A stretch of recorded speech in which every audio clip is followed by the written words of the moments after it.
बात उन दिनों की है जब हरिराम अपने खेत की रखवाली करता था, इसलिए उसने खेत में एक छोटी सी झोपड़ी भी बना रखी थी। एक रात जब हरिराम अपने खेत की झोपड़ी में बैठा था तो उसने अपने खेत के दूसरे किनारे पर किसी औरत को बैठा देखा। उसने कई बार आवाज भी लगाई पर औरत कुछ नहीं बोल रही थी। इसीलिए हरिराम ने गांव में जाकर कई लोगों को इकट्ठा किया और उस औरत के पास ये कहते हुए जा रहे थे कि तुम कौन हो, चलो हटो यहां से। जैसे ही गांव वाले उसके पास पहुंचे, वह झटके से उनकी तरफ घूमी और बोली, तुम लोग मुझे मेरे ही खेत से हटाओगे? तुम्हारी इतनी हिम्मत। जैसे ही गांव वालों ने औरत का चेहरा देखा, गांव वालों के आश्चर्य का ठिकाना नहीं रहा, क्योंकि औरत कोई और नहीं बल्कि हरिराम की बेटी सुमन थी, जो 6 महीने पहले एक दिन अचानक गायब हो गई थी। अपने पिता और अपने गांव वालों को देखकर सुमन की आंख में आंसू आ गए और उसने रोते हुए अपने पिता हरिराम से कहा कि आप लोगों ने हर जगह मुझे ढूंढा, पर अपने खेत में क्यों नहीं ढूंढा?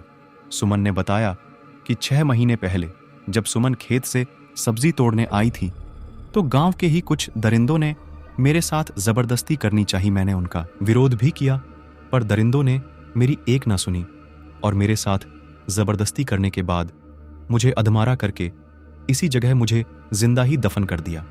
2 दिन तक मैं जमीन के अंदर तड़पती रही। उसकी बात सुनकर हरिराम जोर जोर से रोने लगा और कहने लगा, बेटिया, अगर मुझे पता होता मेरी लाडली मेरे ही खेत में दफनाई गई है तो मैं कैसे ना इधर आता?